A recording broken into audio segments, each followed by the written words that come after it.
Hola a todos, ¿cómo estáis? Mi nombre es Juan Jesús Vallejo. Soy periodista, escritor y el director del programa Noche de Misterio en Caracol Radio.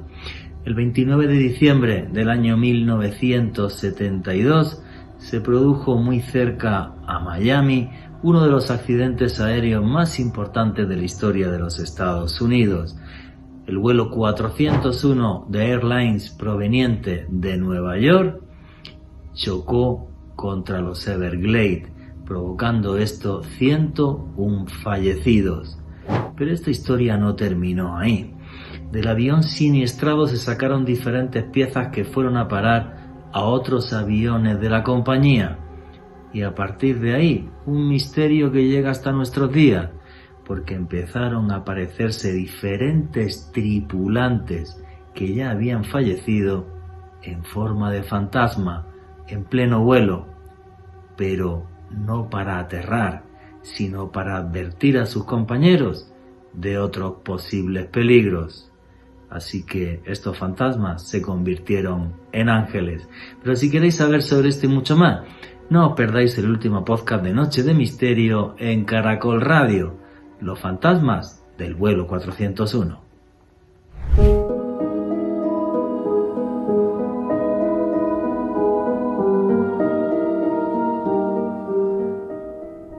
Todos un día pasaremos la puerta del más allá. Y creo que cuando llegue ese día y entremos en ese terreno desconocido, encontraremos en cierta medida parte de lo que ya hemos vivido aquí. Un más allá con luces y con sombras. Un más allá con ángeles y demonios, exactamente igual que vivimos ahora mismo. Eso sí, me imagino a esos ángeles y esos demonios con poderes sobrenaturales, casi como si fueran parte de una película de ciencia ficción. Algunos de ustedes pensarán por afirmar esto que soy tremendamente fantasioso. Sin embargo, yo creo que no es así. Las apariciones de ángeles de las que nos habla la Biblia son recurrentes a lo largo de la historia. Seres celestiales que se aparecieron para ayudarnos aquí en este plano de la realidad. Porque al fin y al cabo, lo que hacemos aquí es vivir parte de un viaje que se antoja eterno. Un viaje de universo en universo, de realidad en realidad, donde nunca dejaremos de ser nosotros mismos, aunque no tengamos recuerdo de lo que fuimos en otras vidas. Y es posible que si aquí es usted un ser de luz, en el más allá, vuelva de nuevo a serlo, aunque de otra manera, de otra forma, tocado ahí ya, incluso por la mano de Dios. Y les cuento esta historia que les puede parecer críptica, porque el caso del que les vamos a hablar hoy, los fantasmas del vuelo 401, es una historia que se hizo tremendamente conocida en Estados Unidos. Es una historia de la que hubo libros, de la que hubo películas, una historia que impactó a todo un país y a parte del mundo que la leyó o la siguió por diferentes medios de comunicación.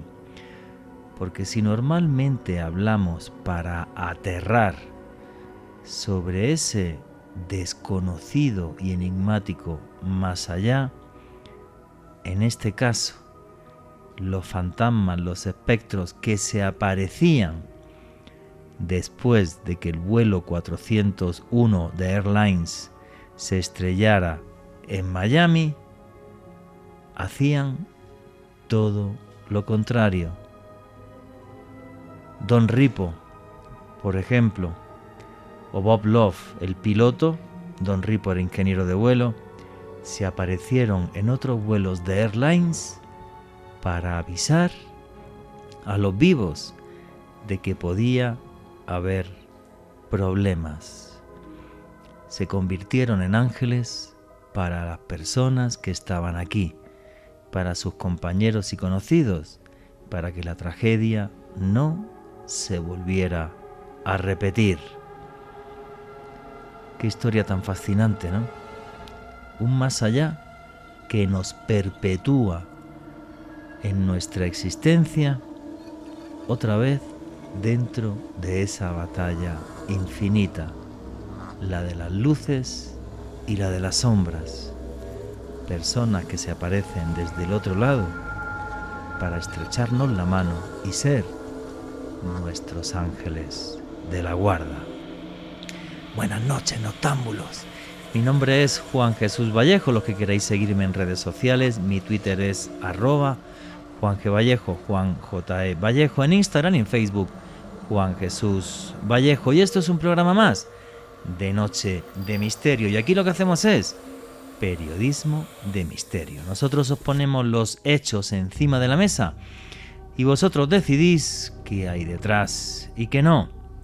A todos los que os gusta el periodismo de misterio tenéis un canal de YouTube que se llama Oculto tras la sombra. Repito, Oculto tras la sombra. Ahí tenéis podcast, tenéis vídeos con noticias de misterio todas las semanas. Y aquí, señores, somos una gran familia, la familia del misterio. Y por eso ya tenemos un numeral en Twitter para que nos pongáis vuestras opiniones y comentarios. Y ese numeral en Twitter es 401 Caracol. Repito, el numeral es 401 Caracol. Y obvio, señores, este es el primer programa del año. Que tengáis un muy feliz 2023, lleno de magia, lleno de misterio, con una gran salud, que es lo importante. Un año donde no paréis de buscar. El caso del que os vamos a hablar hoy, muy espectacular, porque nos habla del más allá, con una sonrisa y con una luz, haciéndonos un guiño de que esto es una parte de nuestra existencia. Y en otro plano hay personas, seres humanos con nombres y apellidos, que se convierten en ángeles. Y además vamos a tener testimonios de una azafata que estuvo en ese vuelo 401 de Airlines, un vuelo que hizo historia al principio trágica en la aviación mundial y luego historia dentro del periodismo de misterio. ¿Qué es eso? Lo que hacemos aquí. Nosotros os ponemos los hechos encima de la mesa y vosotros decidís qué hay detrás y qué no. Por cierto, sabéis que organizo viajes de autor. El que voy a hacer en marzo no me quedan plazas para Israel, pero que sepáis que en muy poquitas semanas voy a sacar un viaje a Turquía para la segunda quincena de junio de este año, ¿vale? Estaros atentos a mis redes sociales, que ahí aparecerá un vídeo donde hablaré de ese viaje a Turquía en la segunda quincena de junio del próximo año. Alejandro Bernal, feliz 2023. Feliz 2023 para ti, Juanje, para Richie, que siempre nos está cuidando desde los controles. Gracias a Richie es que podemos llegar a todos los oyentes de Caracol Radio y desde luego un abrazo enorme para todas las personas que en este momento nos están escuchando a través de la señal en vivo de Caracol Radio, ya sea a través de la aplicación, de el radio tradicional, de sus dispositivos móviles. También un abrazo enorme para las personas que nos escuchan a través de los podcasts que estamos publicando siempre en el canal de YouTube de la emisora. Hoy, Juan, un caso que me desconcertó mucho cuando tuvimos la oportunidad de efectuar la entrevista con Frank Contreras, porque lo primero que se me vino a la mente cuando tú me dijiste que era un caso de fantasmas en un avión, dije, pero ¿cómo carajos va a haber fantasmas en un avión? Pero cuando Fran, a través del testimonio de excepción que tenemos esta noche de la azafata, comenzamos a reconstruir los hechos, a ver la profunda tragedia y también la profunda humanidad de este suceso que cambió para siempre pues digamos, el tipo de viajes de aeronáutica en los Estados Unidos, Juanje, Sí. obligó a que se cambiara la legislación en los Estados Unidos. Sí. Si así de importante fue, me parece que es un hecho muy importante y creo que va a ser un espacio, un programa, Juanje, en donde vamos a tratar de brindarles luz para este inicio de 2023. Efectivamente, como nos quedará a lo mejor un tiempecito, podemos hablar también que esperamos que nos dé este 2023. Sí. ¿Vale? En todas las cuestiones relativas al misterio y otras cosas, que yo creo que hoy es un día para hacer un programa con mucha luz por encima de cualquier oscuridad. Y bueno, muchos deseos para todos, que tengáis un súper feliz año, como decía hace un segundo, que tengáis mucha salud y nunca dejéis de buscar. Tengo que deciros, ha aparecido en las redes sociales de Alejandro Bernal y en las de un servidor, os hemos dado 75 millones de gracias porque en esa playlist de YouTube de Caracol Radio en 2 años hemos pasado las 75 millones de reproducciones. Si entráis en esa playlist, los que estéis interesados en los misterios de Colombia, como en toda esta Navidad hemos estado haciendo programas especiales, ahí podéis escuchar programas sobre Colombia mágica. ¿Vale? Tenéis un montón de programas, algunos de ellos que me parecen súper chéveres para todos aquellos que os guste profundizar más en los misterios de Colombia. Y sin más dilación vamos a arrancar con esa entrevista que hemos tenido esta semana con Fran Contreras, donde nos daba los testimonios de una azafata que estuvo en ese vuelo 401 de la aerolínea Airlines. Un vuelo que al final nos dejó ángeles. Y la entrevista comienza así. No sé cuántas veces hemos escuchado la historia de la chica de la curva. Alguien que fallece en un lugar determinado en una carretera y luego avisa a los conductores para que frenen, para que bajen su velocidad y no tengan el mismo final que el espectro que ellos están viendo. Y esto es un tópico que se repite en absolutamente todos los países del mundo. Sin embargo, imagínense qué pasaría si hubiera un caso de fantasma o de espectro que donde se aparece para avisar de que hay algún peligro no es en la curva de una carretera, es dentro de un avión. Les puede parecer sorprendente, pero de esta historia que le vamos a contar hoy, los fantasmas del vuelo 401, se llegaron a escribir libros e incluso se llegaron a hacer películas. Una historia que tuvo una gran difusión en Estados Unidos. Un fuerte abrazo a todos los hermanos latinos que nos escuchan en Estados Unidos y que tuvo un eco a nivel mundial. Una historia que en cierta medida pasó como leyenda urbana, como si estuvieran sido solo rumores. Pero es gracias a un buen investigador y mejor amigo y hermanito que se llama Francisco Contreras, que está ahora mismo en España, que esto pasó de ser leyenda urbana a una realidad inquietante y palpable, que hoy van a tener delante, además con testimonios en exclusiva, únicos. Hermanito Fran Contreras, ¿cómo estás? En el camino de Santiago como siempre, ¿verdad? Hola Juanje, hola a todos. Un placer, sí, al pie del camino. Llevo 40 días caminando. Comencé mi 13º Camino de Santiago el 25 de noviembre. Llegué el día 31 de diciembre a Compostela. Pasé la Nochebuena y la Navidad en Cebreiro, en un lugar mítico, en los Ancares gallegos, a 1.600 metros de altura.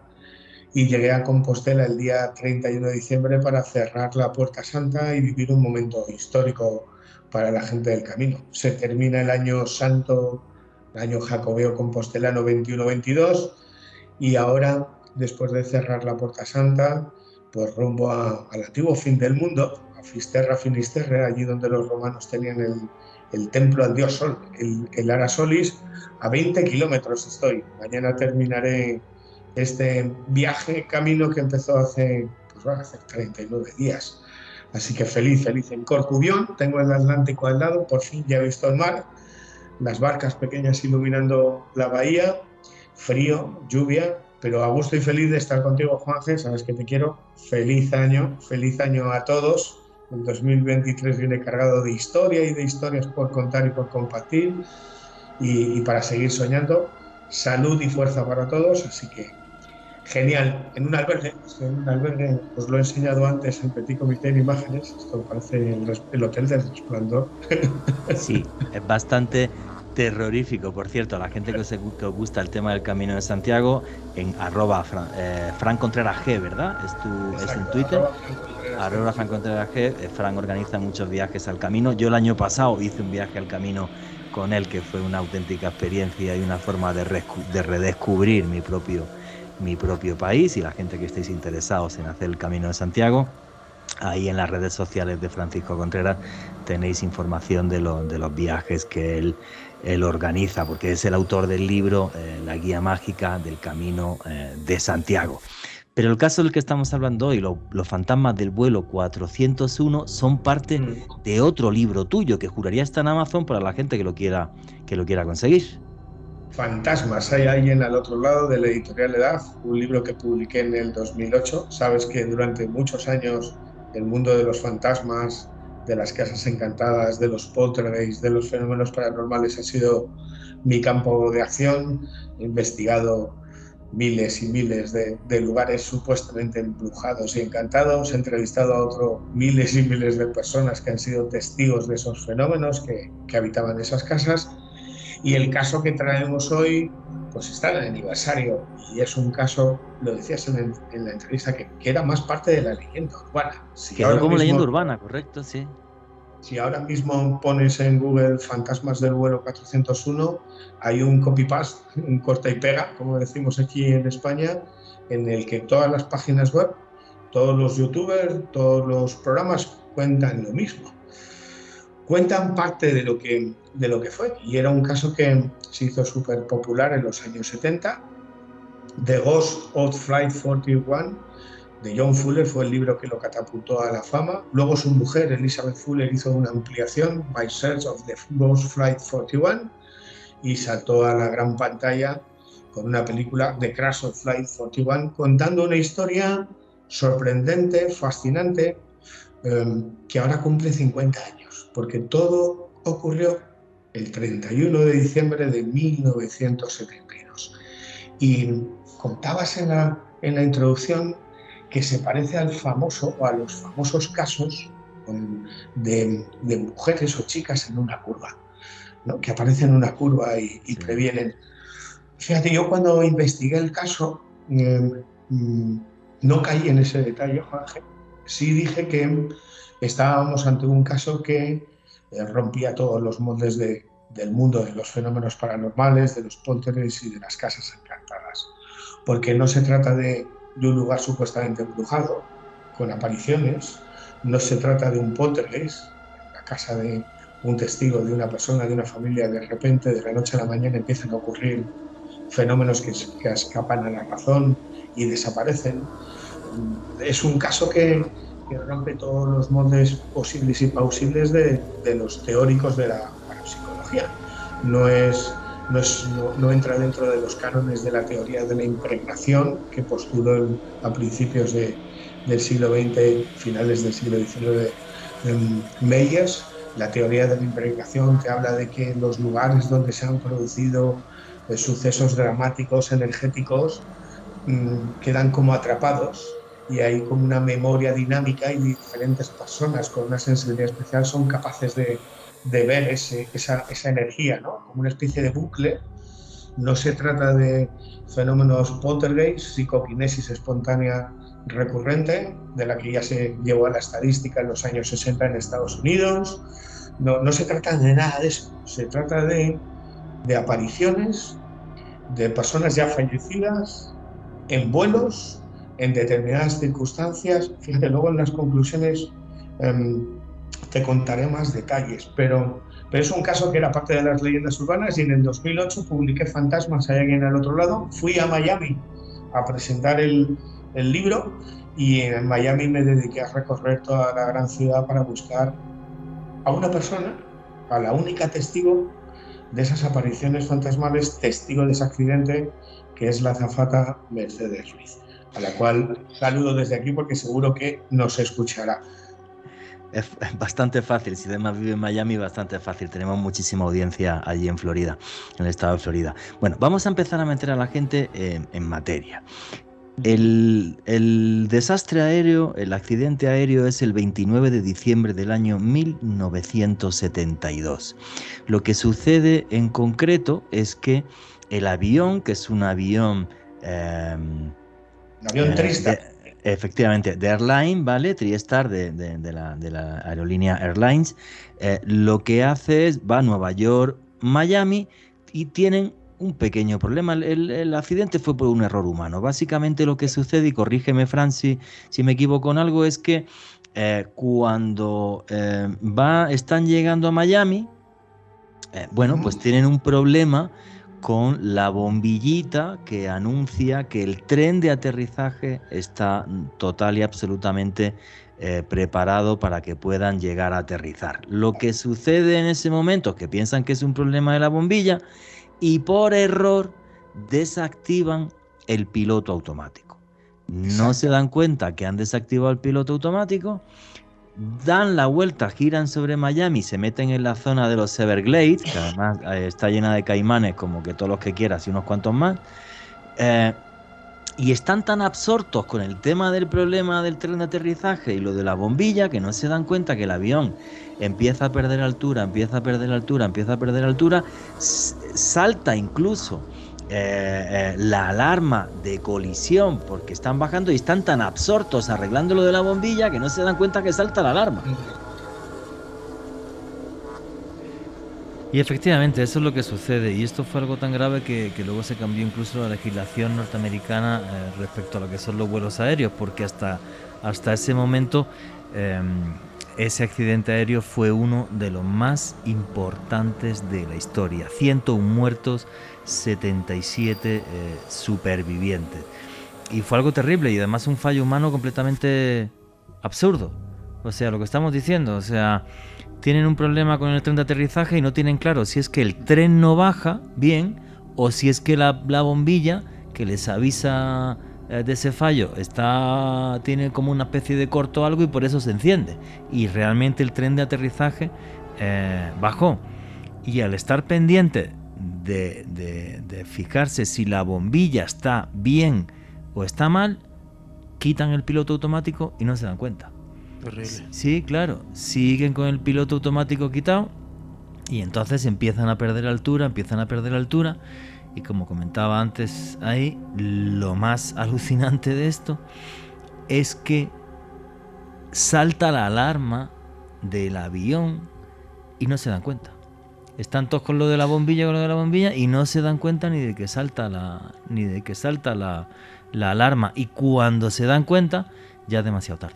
Un tremendo error, Juan G., de negligencia colectiva, porque tal y como tú lo manifestabas, ya el avión estaba dando señales que la tripulación, los pilotos y eso debieron haber tenido en cuenta para efectuar el protocolo adecuado para en ese momento intentar hacer que el descenso del avión fuese pues no trágico como terminó siendo.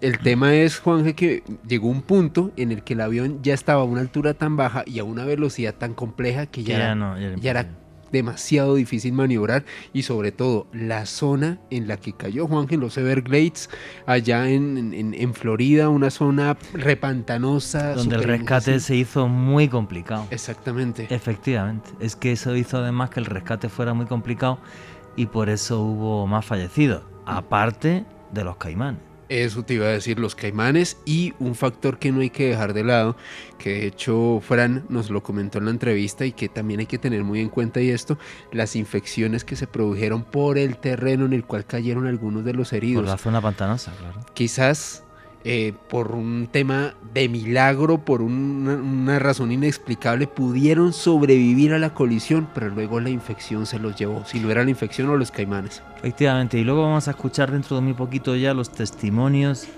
de Mercedes Ruiz, la azafata de ese vuelo, el vuelo 401 de Airlines, y lo que os va a contar, sobre todo en los primeros totales en los primeros testimonios, a mí dijo una cosa que me impactó muchísimo, porque estoy convencido, señores, de que sí, de que los ángeles existen y están mucho más cerca de ustedes y de un servidor de lo que podemos llegarnos a imaginar. Continuamos con Noche de Misterio.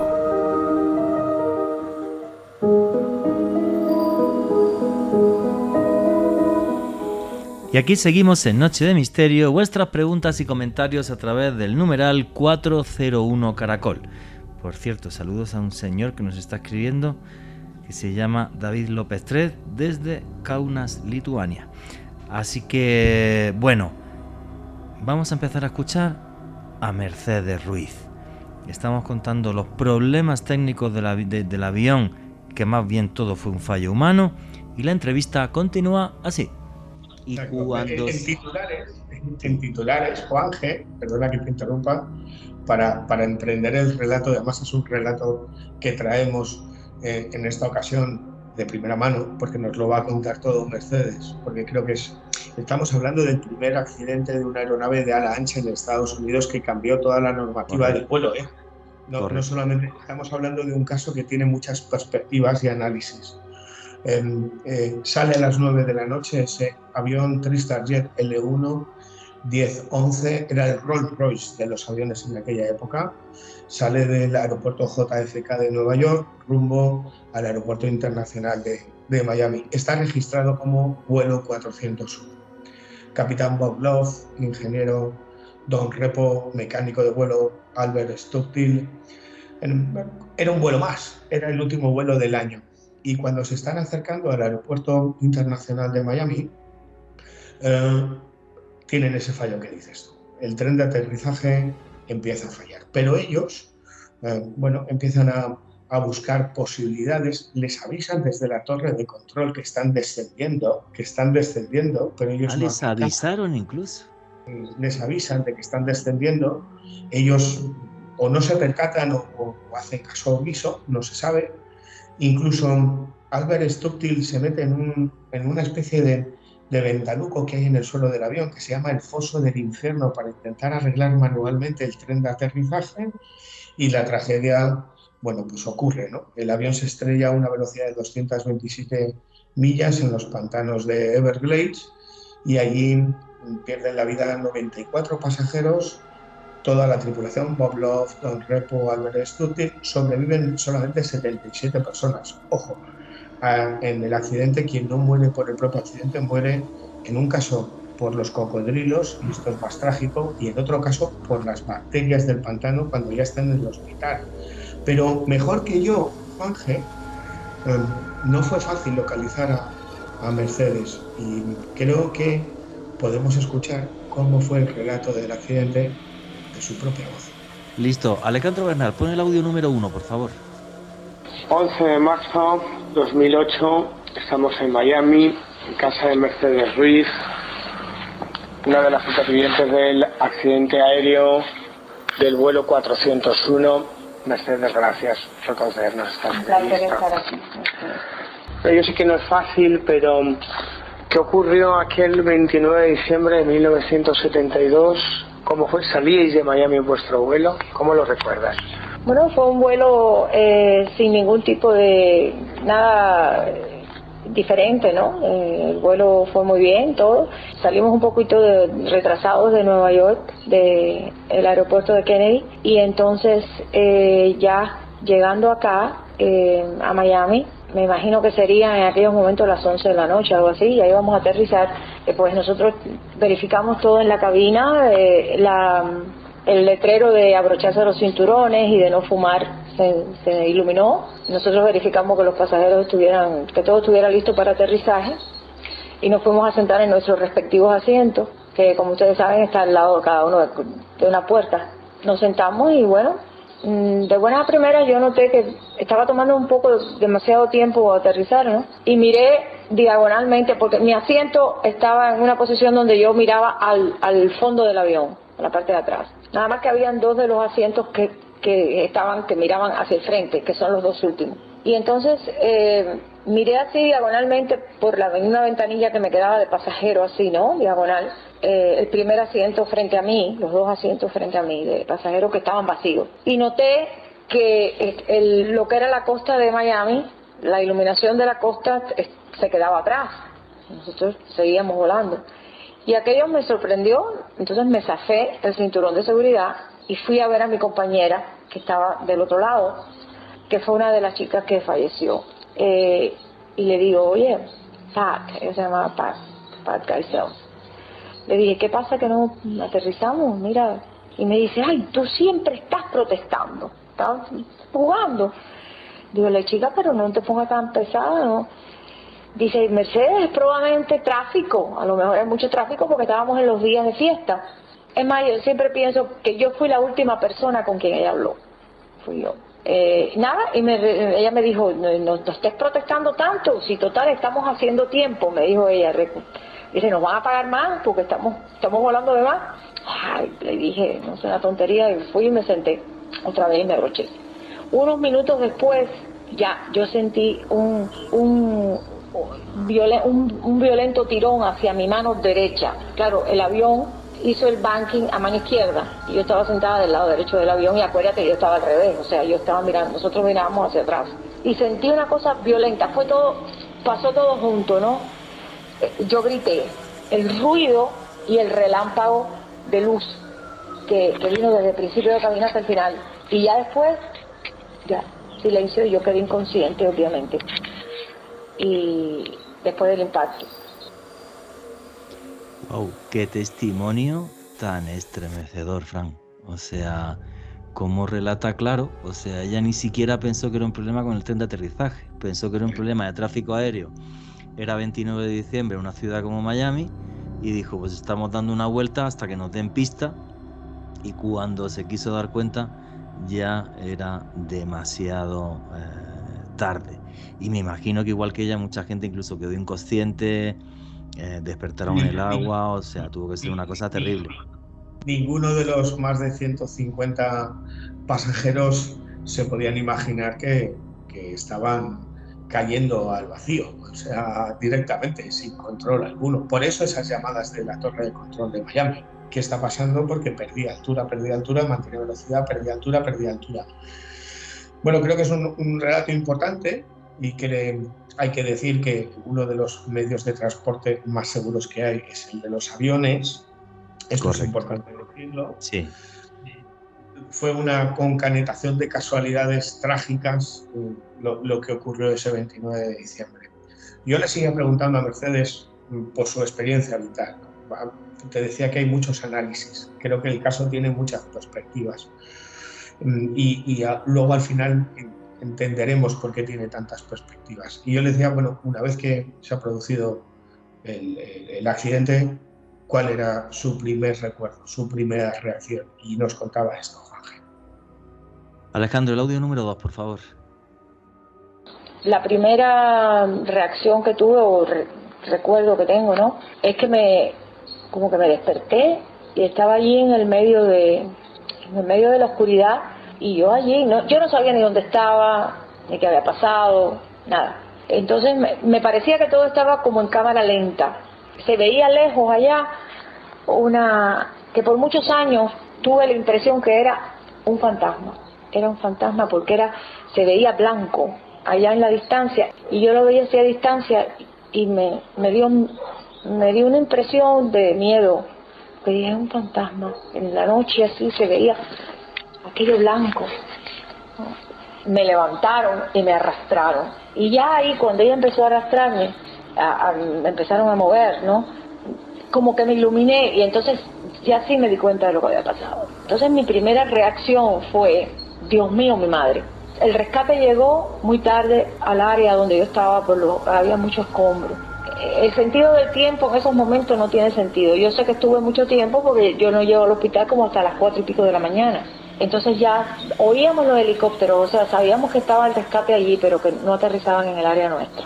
Y por fin, cuando aterrizaron, ya la primera imagen que tuve fue el rescatista, y vino y nada, habló conmigo y le dije, tengo mucho frío. Otra suerte que tuve muy grande fue que cuando miré hacia el médico, era un amigo mío que yo conozco de Cuba de toda la vida, que lo quiero con delirio, que es mi médico. Pues la primera cara familiar que ves, cuando ya tú te das cuenta que estás vivo. Y entonces era como lo único que puedo escribir es una euforia que te da de que estás vivo. Pero bueno, y ahí ya el hospital, después llegó mi mamá, porque le avisaron, el sacerdote que estaba allí, yo le hablé con él, estoy llorando, y nada más que me recuerdo haber levantado la cabeza y le dije, mami, estoy bien, yo estoy bien. Oye, esto sí que me impacta. Justo cuando abre los ojos, se queda inconsciente, están los Everglades, que imagino que no estarían en los lagos, sino en alguna zona donde pudiera estar en seco. Lo primero que ve es un ser de luz blanco que ella define como un fantasma. No, Que más que un fantasma, eso sería como una especie de ángel de la guarda. O sea, como bueno, ella no es algo... muy consciente, ¿eh? Yo le pregunté, digo, pero era un fantasma. Porque claro, hay que entender, había que preguntar con delicadeza y sensibilidad. Estás hablando de una experiencia vital, experiencia con un impacto emocional, Muy psicológico fuerte. tremendo. Pero ¿qué es lo que veías? Dice, yo veía una luz. Claro, ¿cuántas veces nos han relatado, Juanje, Alejandro, esa luz al final del túnel? ¿No sabes? Esa experiencia cercana a la muerte. Decía, pero yo pensé que era un fantasma. Es decir, el misterio de cómo nuestro cerebro va asimilando, primero que has tenido un accidente, dónde estás, después de saber dónde estás, ubicarte, que cayeron en zona pantanosa. Uno de los grandes problemas y las víctimas que hubo también es por lo inaccesible de los Everglades. Imagino que tú lo sabes, Juanje, mucha gente desconoce. Los Everglades hay zonas que son inexploradas, es decir, que eso es un absoluto desierto de pantanos, y tenían muchas complicaciones en llegar los helicópteros y los equipos de rescate para saber qué había pasado. Bueno, ocurre el accidente. Cuando estoy en Miami logro recoger diferentes periódicos como el Diario de las Américas o el Herald Miami, los titulares, fíjate, feliz y próspero año 1973, decenas de muertos en Everglades, accidente aéreo. Eso eran los titulares para comenzar el año. Bueno, pasan las semanas y en esas semanas la prensa, los rotativos empiezan a hacer presión porque no saben qué demonios ha pasado. Y ahí empieza el caso a tomar diferentes directrices, ¿no? What happened in her? The silence of el silencio del accidente, ¿no? Nadie dice nada de lo que ha pasado. Bueno, se salvan 77 personas, fallecen 94 pasajeros y 2 tripulantes, y esto es muy interesante. La compañía aérea, American Airlines, en las piezas que no se han destruido, las recupera y las reinstala en otros aviones de la misma compañía aérea. Y aquí empieza lo bueno, lo misterioso. Porque a partir de febrero de 1973, Juanje, en todos los aviones donde se habían instalado piezas reutilizadas del vuelo 401, esos aviones en situaciones de peligro, de emergencia, se convierten en escenarios de el misterio, de apariciones fantasmales, concretamente de 2 personas, el capitán Bob Love y el ingeniero Don Repo. Se constatan entre febrero de 1973 y julio de 1974 22 apariciones. 22 apariciones. 22 apariciones. La lista sería muy larga. Entre los casos más sorprendentes está el de 2 azafatas. Una es Sis Patterson, la otra es la de Diana Voss. La de Diana Voss es espectacular, porque el relato que da la azafata es que está en un vuelo que va a México DF, y empieza a tener problemas el avión, y exactamente igual, para aterrizar, falla el tren de aterrizaje, y ella se ha percatado que aparece alguien, un piloto, vestido de piloto, sentado en una de las primeras filas, en uno de los sillones. Se acerca a él, aspecto hierático, no le contesta, no la mira, vuelve a acercarse a él, avisa a sus compañeros de que hay un piloto y nadie sabe quién es, no está registrado, y delante de todos ellos, en pleno momento de tensión con el tren de aterrizaje fallando, desaparece. Desaparecer es desaparecer. Se delante esfuma. Se esfuma.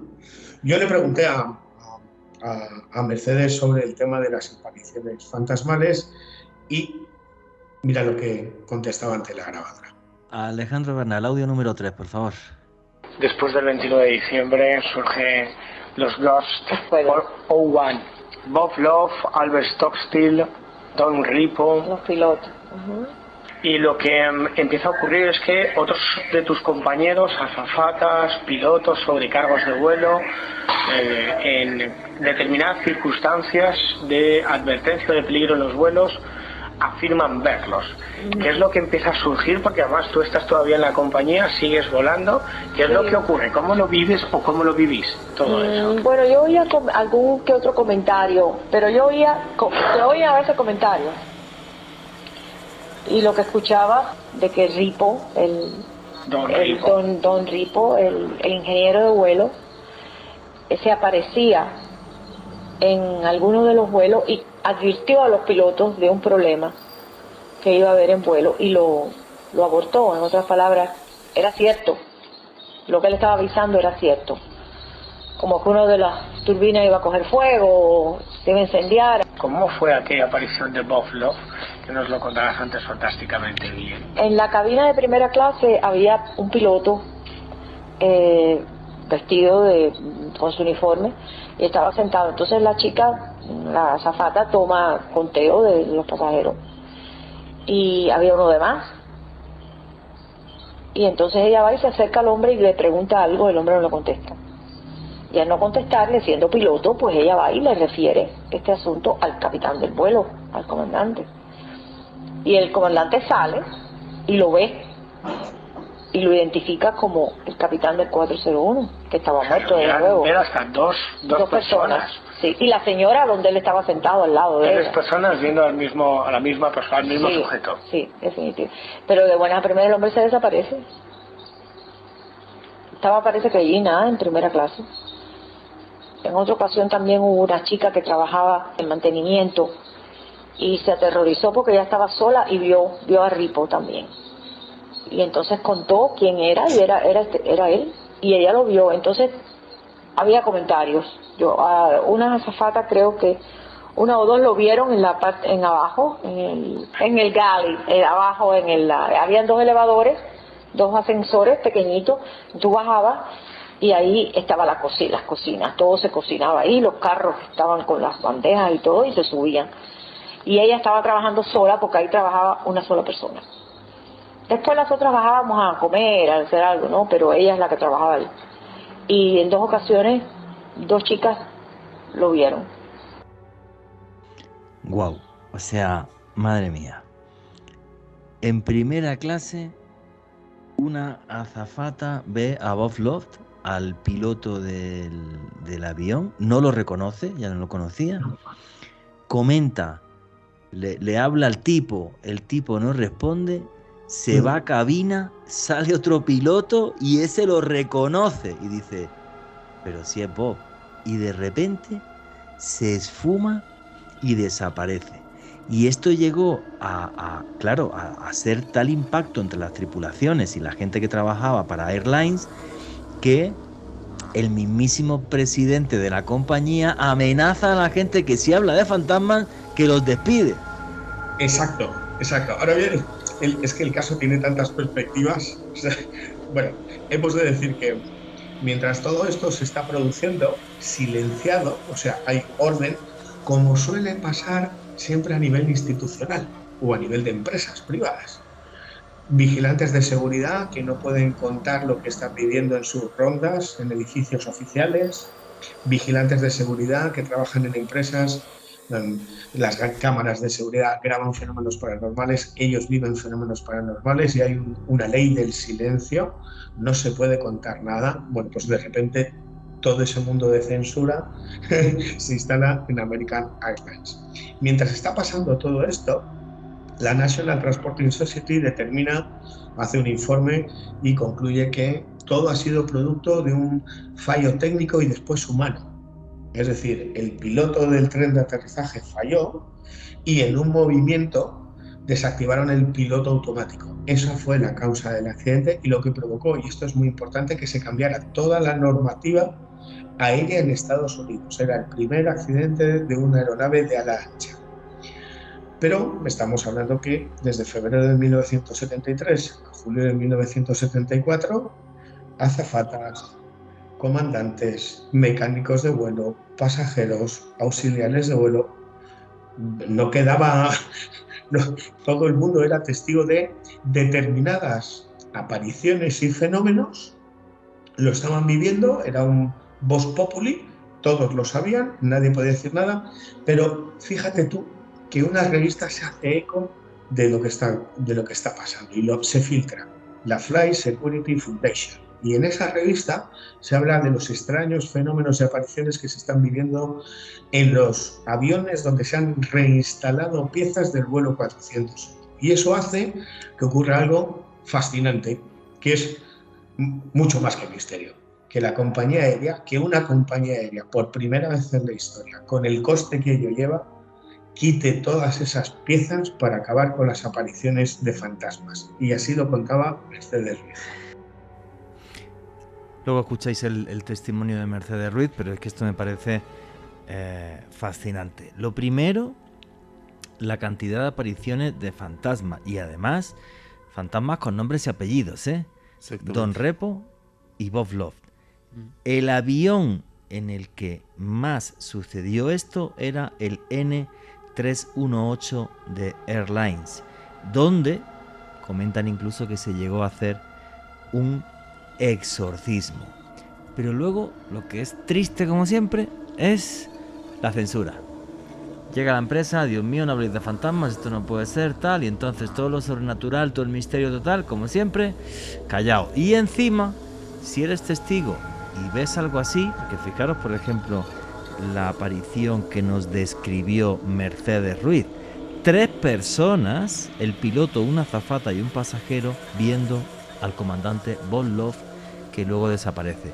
Bueno, pues encima, si cuentas esto, es que estás loco, estás chalao, no sé qué pasa.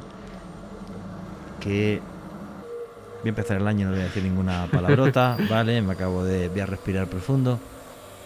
Pero qué barbaridad, ¿no? Cómo son los seres humanos. Y bueno, esto en cierta medida se lo debemos a los ciencinazis, ¿vale? Sí. Donde hablar de cualquier cosa de estas, directamente, como es ese negacionismo absoluto, pues entonces ya te tachan de loco, de alcohólico, de borracho, de que has tomado sustancias raras o de no sé qué.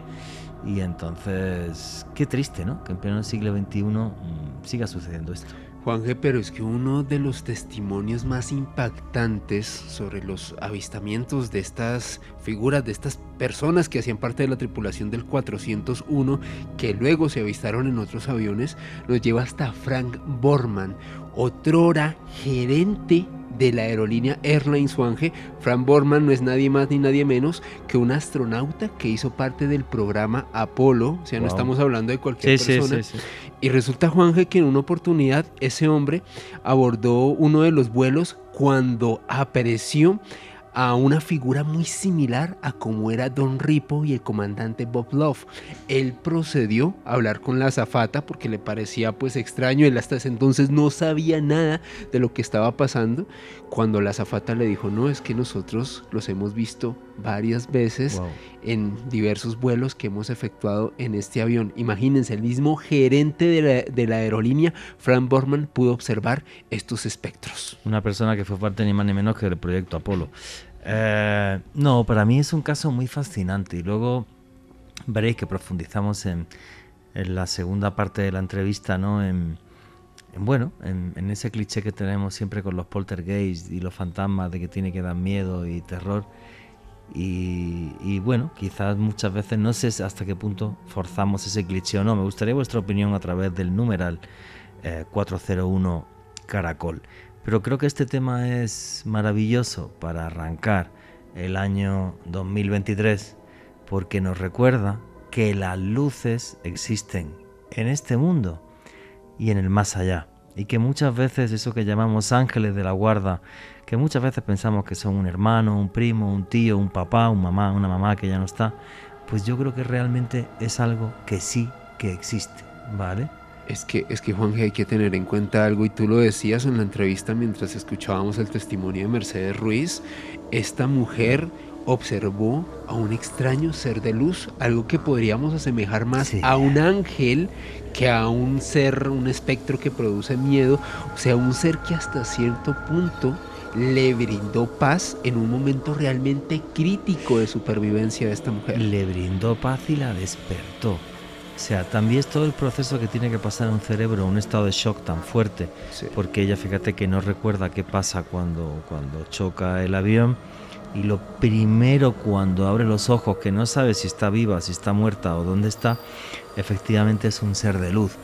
Y esto nos recuerda mucho las experiencias cercanas a la muerte que científicos de la categoría de Raymond Moody, por ejemplo, recogieron en su libro Vida después de la vida, ¿no? Cómo justo después de ese túnel aparece ese ser de luz.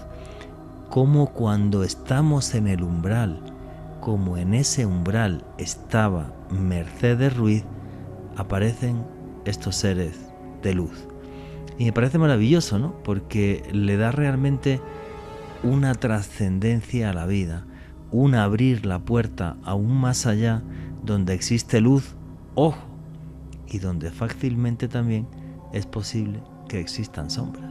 Exactamente, porque hay experiencias cercanas a la muerte, no todas son positivas, Juanje, creo que también hay que desmitificar eso. Sí, es cierto, hay algunas que son bastante muy negativas, terroríficas, sí, muy negativas. pero en ese aspecto, la que tuvo Mercedes después de vivir ese trauma, de encontrarse en un momento de absoluta confusión, donde abrió los ojos tras ser participante de un accidente de avión, realmente muy asombroso este testimonio, Juanje.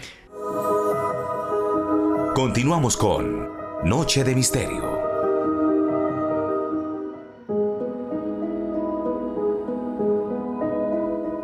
Y aquí seguimos en Noche de Misterio. Vuestras preguntas y comentarios a través del numeral 401 Caracol. Después de esta vida, podemos ser ángeles. Ese es el fabuloso mensaje que nos da la historia de los fantasmas del vuelo 401. Y estábamos entrevistando a Fran Contreras y a Mercedes Ruiz. Y ahora Mercedes Ruiz, la azafata que estaba en ese vuelo en 29 de diciembre de 1972, nos va a contar lo siguiente. Qué fuerte, o sea, vamos a hacer un segundito, o sea, lo que esto llega a tal punto y a tal paranoia que lo que se hace es sacar las piezas del avión porque esto ya no hay manera de controlarlo. Alejandro Bernal, el audio 4, por favor. Ese tipo de sucesos que supuso, porque todavía estabas trabajando dentro para la compañía. Bueno, la compañía trató de acallarlo todo. La magnitud del asunto se extendió tanto que la Eastern mandó a quitar porque era muy significativo que nada más que las apariciones sobre todo de Ripo eran en los aviones donde habían piezas del avión que tuvo el accidente, que era el número 310, la nave era el número 310. Bueno, avión 310. El avión 310. Y entonces quitaron eso y parece que se subsanó la cosa, ya no hubo más. Qué cosa tan fascinante, como si el espíritu de esos dos personajes, de Don Ripo y Bob Love, hubiera quedado pegado a las partes del avión que se reinstalan en el otro. Hasta tal punto yo he llegado a leer incluso que el presidente de la compañía mandó un exorcismo en el avión 318. No lo sé si es verdad, Juanje, porque yo le pregunté con todo lo que había escrito. Yo iba con mi cuaderno de campo preguntándole a Mercedes todo este tipo de cosas. Lo hemos dicho al principio, se han escrito ríos de tinta. Sí, ríos de tinta. Y en este caudal de información ya no sabes dónde empieza la verdad y dónde comienza la fantasía, sobre todo porque es que habían pasado más de 40 años cuando localizó a Mercedes y no había testimonio alguno, no había rastro alguno, no había testimonio alguno, era un vacío total. Yo le pregunté sobre el mismo, no me lo llegó a confirmar. Sí me dijo que hubo un incidente entre el presidente y un mecánico de vuelo en un aeropuerto con un avión. que hubo un incidente porque el mecánico de vuelo dijo que él había sido testigo de esas apariciones y que qué estaba pasando. Porque había una presión psicológica y porque el miedo de alguna forma se instaló en los trabajadores en esos aviones. Es decir, pero era un miedo entre comillas, ¿eh? Ahora te explico lo del miedo, porque es un caso fascinante, no es un caso de temor ni de terror, es un caso que te invita a preguntarte, a reflexionar, y es un caso de luz, es un caso de luz. Es que es una cosa muy curiosa, tío. O sea, bueno, yo no conozco ningún caso igual. Tú conoces muchos más casos de fantasmas y poltergeist que yo. Yo no conozco ningún caso igual. ¿Vale? Que se aparezcan estos personajes ligados a esas piezas. Mucha gente creo que se está haciendo la misma pregunta ahora mismo, y ¿es legal poner piezas de un avión estrellado y tal? Pues sí, si las piezas están bien, se pueden poner en otro avión. Si tienen un informe técnico de que están bien las piezas, no hay ningún problema. En el vuelo, ya te digo, el avión 318 por lo visto fue en el que más apariciones hubo, o eso es lo que aparece en prensa, lo que yo he estado leyendo. Aquí el tema es el siguiente. Si Fran no llega a un testigo principal, estamos elucubrando, porque estamos hablando de libros y de artículos y de no sé qué, y del otro dijo, y además como este caso tuvo tanta atención por parte de la opinión pública estadounidense, pues claro, pues ya empezaron a correr ríos de tinta, porque lo publicabas en un periódico, se vendía el periódico 3 veces más, y si sacabas un libro lo vendías 3 veces más. Exacto. Entonces, claro, que haya cierta fábula, pues aquí estamos haciendo periodismo, sobre todo gracias a Fran, a su trabajo y a que consiguió ese testimonio, pues no nos engañemos, es normal que pudiera haber cosas en todos esos ríos de tinta que realmente no sucedieran y entraran en la leyenda urbana, aunque ese testimonio no es leyenda urbana, es una realidad que ustedes están escuchando, Fran. Pero vamos a darle otra vuelta de tuerca al caso. Hemos analizado el accidente, el testimonio. Una persona que se enfrenta cara a cara a la muerte es importante, tiene luz, tiene ángel, resucita directamente porque se salva. Estamos hablando de apariciones fantasmales relacionadas con el mundo de la teoría de la impregnación, como si Bob Love y Don Remus hubiesen quedado atrapados en esas piezas y se convirtieran en ángeles. Ya te estoy dando alguna pista, avisando de problemas técnicos para que los vuelos no salieran, o en pleno vuelo para que retornaran. Pero ¿cómo cambia la vida de una persona que se ha enfrentado cara a cara a la muerte y que es testigo de esos fenómenos paranormales? Y yo le preguntaba a Mercedes Ruiz por una foto que está en multitud de páginas. Y ella, en el salón de su casa en Miami, se levantó, se fue a un cuarto, volvió con una maleta, abrió la maleta y puso una fotografía encima de ella. Y me dijo, yo estoy viva porque alguien quiere que esté viva, porque esta es la única maleta que apareció y esta es la última foto que nos hicimos toda la tripulación antes de emprender el vuelo. Y estaba dentro de esa maleta. Y lo contaba así. Qué loco. Alejandro, audio número 5, por favor. Qué curioso la cantidad de causalidades o casualidades, entre comillas, qué curioso que la única maleta que aparece de los 176 pasajeros es la tuya. De la tripulación. De la tripulación. De las 10 maletas. Qué curioso que la última fotografía que tomáis es... De las chicas, de exactamente. Las chicas, es la que tienes tú.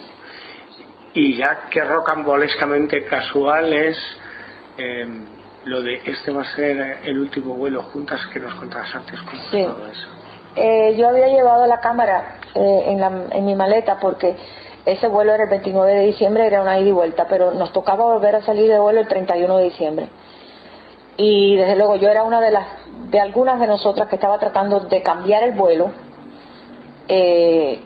para no tener que volar el 31 y quedarme en casa. Entonces yo llevé la cámara y aquí en Miami, antes de salir para Nueva York, en el vuelo 26, yo les dije, el vuelo estaba un poquito retrasado porque había un problema mecánico y estaban arreglando el avión. El avión no era el mismo, nosotros cambiamos de avión en Nueva York. Y yo les dije, vamos a tomarnos una foto porque este puede ser nuestro último vuelo juntas, porque habíamos estado volando todo el mes. Y así fue, nos tomamos la foto. Una de las chicas era un reemplazo a otra chica que fue la que dejó, cambió el vuelo y esta la reemplazó. Ella tomó la posición de ella y ella dijo, no, yo les voy a tomar la fotografía porque yo no soy parte de la tripulación. Yo no estaba volando con ustedes así, que yo voy a tomarles la foto. Por eso es que somos 9 nada más en la fotografía. Y otra cosa curiosa que a mí siempre me da, que eso no lo he mencionado mucho, cuando a mí me quitaron de ese vuelo, ella lo cambió, esta chica, Irene Pratt, que ella muere en un accidente muy trágico años después con su hija, en un llanto automovilístico, su hija de 15 años. Fíjate, yo la conocí a ella cuando ella estaba embarazada de la niña. Éramos amigas. Y por problemas de horario, en el sentido de que a veces te sobrepasas de las horas, y ya yo, a donde estábamos en el mes, más o menos, estaba sobregirada de mi mínimo de horas, de mi máximo de horas, perdón.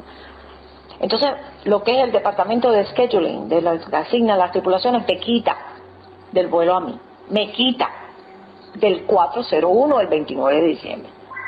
Pero después yo fui como perdiendo también tiempo, porque inmediatamente cuando tú te sobregiras de hora te quitan. Y después si por hecho fallas, que te estás quedando sin hora, entonces te ponen en otro o lo que sea. Entonces, ¿qué pasa? Al yo ver que estaba baja de horas, corro para el aeropuerto y me encuentro con Irene. Las dos nos encontramos en un libro que donde estaban los vuelos y donde tú recogías otra vez los vuelos o los dejabas allí para que otra los recogiera, los filmabas tú. Y nos encontramos las dos y dígole a ella, yo llegué primero, porque yo llegué primero que ella al libro. ¿Qué pasa? La posición de ella ya había sido recogida por esta otra chica, pero quedaba una posición abierta, que era la mía, la que me habían quitado, y yo misma firmé por el vuelo y lo recogí otra vez. Eso para mí fue una cosa tan significativa, fíjate, como que me quitaron para que yo no estuviera allí y yo voy y lo recojo. Como si una serie de casualidades hicieran que ella estuviera en ese vuelo, sí o sí. Como Sí si fuera o sí. fuera parte de su destino y de su vida. Que son las cosas que, no sé, a mí esto me impacta mucho en el sentido Sí. de que creo que hay una parte de nuestra vida que nosotros somos los guionistas y la escribimos, y otra que nos la escriben los dioses. Y tenemos que Y afrontarla porque es parte de nuestra vida. Y en ese guión, Juanje, pienso lo mismo que tú, después de tantos años que estamos buscando historias, pienso lo mismo que tú. Y en ese guión yo creo que es importante lo que vas a escuchar ahora. Déjame decirte antes un detalle morboso o macabro. Huelga decir que vais a tener las imágenes de esa fotografía, de la tripulación y del caso en las redes sociales, en Twitter. Pero fíjate, todos los que posaron en esa fotografía de forma jocosa, haciendo, bueno, la gracia, ¿no? El chascarrillo, fallecieron. Ojo. Pero hablando del guión y hablando de lo más positivo, fíjate, yo creo que ella sobrevivió, entre otra serie de cosas, para contar lo que vamos a escuchar, para dar un mensaje, y además creo que importante ahora que empezamos el 2023 con fuerza. ¿Qué le supuso esa experiencia a ella? ¿Qué le enseñó? Vamos a escuchar el último audio, el 6. El libro que voy a escribir, que estoy escribiendo ya, que ha comenzado con esta entrevista y este viaje a Miami, Mira qué honor. supone intentar enseñar a la gente un más allá, otro plano de la realidad, otra realidad distinta. ¿Ha cambiado tu percepción respecto a la muerte, respecto al más allá, después de una vivencia tan extrema, tan magnánima, tan grande, en la que te has topado cara a cara con la muerte, en la que te has visto rodeado con la muerte y en la que está tan llena de casualidades, de guiños? ¿Ha cambiado tu percepción? Sí, cómo no. ¿En qué? ¿Por qué? La percepción que me dio esa experiencia es que la vida es tan frágil, la existencia en este plano, ¿no? En el plano que vivimos, terrestre, aquí, ahora, es tan frágil como un cristal, ¿no? Tú estás aquí hoy y 5 minutos después tú no sabes qué va a pasar.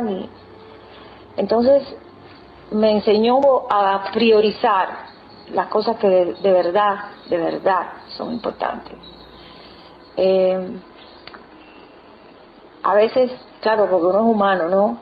Y a veces me encuentro que me estoy quejando y de buena primera reacción y digo, esto es importante. Y yo tengo control sobre esto. No, ¿verdad? Esto no es importante. Lo importante es que estoy aquí, que tengo gente que me quiere, las amistades, los afectos, mi familia, y eso es lo que es importante. Y como mis metas no son ahora de que, ay, yo quiero ir a tal lugar dentro de 4 años. No, nada de que cualquier tipo de acción que a mí se me ocurra, ¿por qué dejarla para mañana? Si lo puedo, si tengo los medios de realizarlo hoy, porque todo es tan frágil. Vuelvo y repito, esa percepción yo la gané, a priorizar las cosas importantes y a darme cuenta también que las cosas más importantes son las cosas de adentro, ¿sabes? La espiritualidad, que esto es un planeta de enseñanza y de aprendizaje, punto. Yo creo que hay algo mucho mejor que esto, mucho más benigno, donde no existen enfermedades, ni los grandes sufrimientos, ni las injusticias, ni las guerras, ni nada de lo que pasamos en este planeta. Y yo creo que todo eso, y que estamos aquí prestados, que es una universidad, eso es lo que yo pienso. Qué bonito testimonio y qué impactante.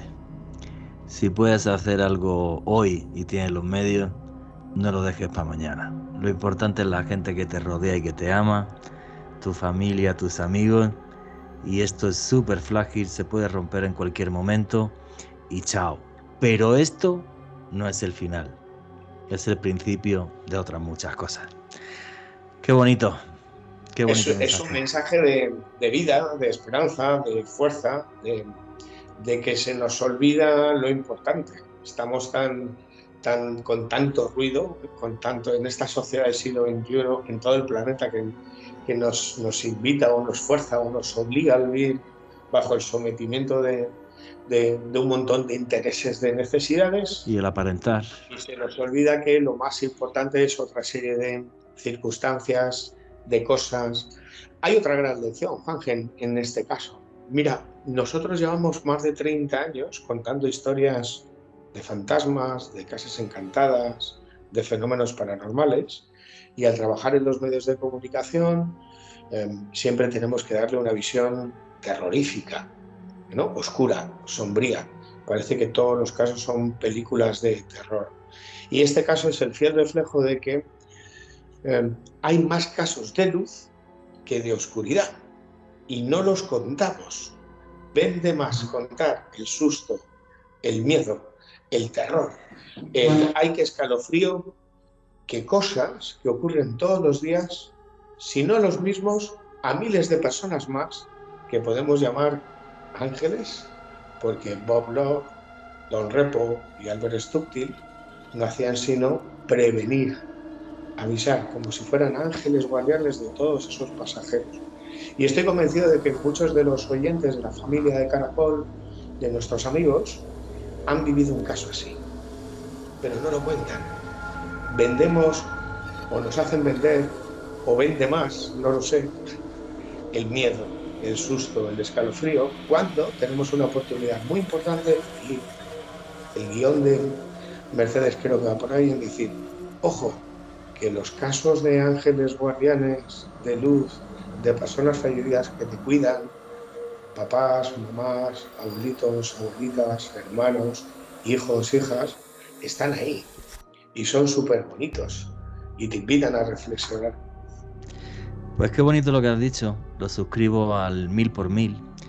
Yo también he tenido etapas en mi vida. Bueno, yo empecé en el misterio por esto de investigar fantasmas y poltergeist, y siempre con ese tinte además terrorífico. Y luego cuando estábamos en televisión, pues no tenía que ser terrorífico, tenía que ser hiper re mega terrorífico, porque esto me daba más audiencia.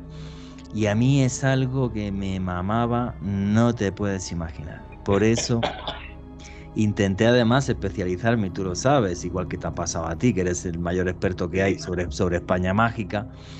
Pues en mi caso sobre diferentes lugares como es Egipto, Turquía, Perú, bueno, he trabajado en 30 y pico países, ¿no? Porque creo que la historia nos ha dejado un montón de cosas que eran mágicas y que nos ayudan a día de hoy, ¿no? Cuando va a ver uno de esas piedras antiguas como las que tú ves en el Camino de Santiago, que eres el mayor experto del mundo. Y a mí es verdad que me mamó el tener que dar terror, y para mí el misterio es luz. Para mí el misterio es la cosa que le da sentido a mi vida. Y hubo un momento que esto de que todo tenía que ser súper terrorífico, y entonces llegabas a una casa y había un fantasma, te estudiabas la historia de la casa hasta que buscabas el suceso trágico. 3 de abril de 1824, allí pasó no sé qué, pues ya está, el fantasma es el muerto del que acuchillaron o lo que sea. Cuando a lo mejor no, era otra cosa, ¿vale? Yo qué sé, pues yo nunca hablé con ningún fantasma. Y esto, señores, sí es verdad. Todas las veces que he contado historias terroríficas a lo largo de mi vida. Qué bueno que también es parte del periodismo, y aparte son hechos que suceden, ¿vale? Y yo empecé investigando esto y bueno, y hice algunos casos en España, por ejemplo, muy sonados, como es, por ejemplo, investigar la Diputación, el edificio de la Diputación de Granada, con psicofonías, la casa de Federico García Lorca, la Cruz Roja también en mi ciudad, en Granada, y luego no sé cuántos hice por España para Cuarto Milenio, por ejemplo el cuartel de la Guardia Civil abandonado de Oboño, creo que se llamaba, en Asturias. Entonces, bueno, es buscar lo trágico, lo terrorífico, y hubo un momento que vendía mucho, vendía una bestialidad, y a la gente le encanta que la asustes y que la hagan pasar miedo. Lo que pasa que es que yo creo, Juanje, que un boom del miedo, del terror, ocurrió como entre la década del 2001 al 2010 aproximadamente, cuando se pusieron muy en boga también las creepypastas, y entre más asustadora fuera la creepypasta, mejor. Un montón de películas de terror que salieron en esa época. Pero yo estoy muy de acuerdo con lo que tú decías en la entrevista con Frank, Juanje, y es que el misterio es luz. Es nuestra forma de vida, es nuestra forma de llevar no solamente nuestra comida a nuestras mesas, sino también es una forma de ver el mundo con esperanza, con otros ojos, a través de los ojos de la curiosidad. Y no solo eso, sino cuando decimos tantas veces que el misterio es cultura. Sí, sí. ¿Vale? Y hablamos de ovnis y contamos, bueno, la actualidad ovni, luego en la última parte del programa hablamos de esto, todo lo que puede llegar a pasar en 2023. Pero, bueno, sí, hablamos de actualidad, hay que hablar de noticias, y hay que hablar también, por ejemplo, de... Pues fíjate, el otro día me entrevistaba nuestro buen amigo César aquí para Insomnia, Mitos y Leyendas, y me comentaba que en noviembre un niño aquí en Colombia, en noviembre de 2022, falleció dentro de unos ritos satánicos, de un grupo satánico aquí y tal. Y cosas así, o sea, bueno, sí, somos expertos en misterio, en todo lo que tiene que ver también con esa parte esotérica, tenemos que opinar de eso, tenemos que hablar de eso, reflejarlo y tal. Lo que pasa que sí es cierto que el misterio tiene como ciertas tendencias, y bueno, a mí había un momento que a mí sí me cansó, y lo hablé con la gente con la que trabajaba ahí en Cuarto Milenio, y dije, yo ya estoy empezando a cansarme de esto. O sea, todo esto ya de empezar a dar susto por dar susto y tal, empezó a cansarme. ¿Por qué? Quizás también porque yo me metí en esto del misterio porque quería ser Indiana Jones. ¿Vale? Quería recorrerme el mundo. Gracias a Dios lo conseguí. Primero para hacer reportajes, y ahora, bueno, pues ahora con el tema de mis viajes de autor, pues llevándome a la gente de la mano a que vivan el misterio como lo viví yo. Entonces, bueno, pues no hay que perder de vista, digamos, la actualidad. Y si llegan grandes casos de fantasmas, los tocaremos, como hemos tocado en esta Navidad en los programas especiales. Hemos hecho programas de fantasmas en Barranquilla, hemos hablado de los fantasmas de la Candelaria también, y de cosas así. Pero sí es cierto que cuando lo hace uno mucho, a mí me cansa. Sí, claro. Satura. A mí me satura, sí. Yo lo reconozco que a mí me satura, ¿vale? Que fíjate que muchas veces en cierta medida, si tienes los contactos, pues hasta son programas relativamente fáciles de preparar. Mientras que los de historia te toca leer y estudiar un montón, ¿vale? Pero merece la pena. Sí, claro. Y yo creo que ya a ti te pasa igual que a mí. Llevamos aquí sí. ya en esta etapa de Caracol, vamos ya para 2 años y medio. Y es como que no nos da ninguna pereza ponernos a leer, sacar temas, repartir guiones que luego nunca se cumplen, y hablamos de otras cosas. Es más, nos habían hasta pedido buscar presencias aquí en las instalaciones de la emisora, pero como ni Juanje ni yo hemos sido testigos de algo raro, pues... Bueno, sí hemos sido testigos de algo raro. Bueno, lo de la... Sí, fuimos en la otra etapa de Caracol. Sí, recuerda, hasta Richie, que está ahora mismo en los controles, fue testigo fue testigo de algo bastante extrañito, sí, una voz que se metió aquí en el micro. Y se desconfiguró, Juanje, se desconfiguró la consola. Se desconfiguró con la consola Richie, sí, efectivamente. O sea, sí hemos sido testigos aquí de cosas raritas, como si nos persiguieran. Pero sí, hoy es un día que estamos arrancando 2023 y que lo que queremos es luz. Entonces vamos a hacer un propósito este año para meter mucha luz, porque creo que lo comento en la entrevista, ¿no? Que después de 2 años de pandemia y el año pasado una guerra absurda que arrancó en Europa con una potencia nuclear metida por medio, la gente necesita otro tipo de misterio. No sé la gente, yo sí. Continuamos con Noche de Misterio.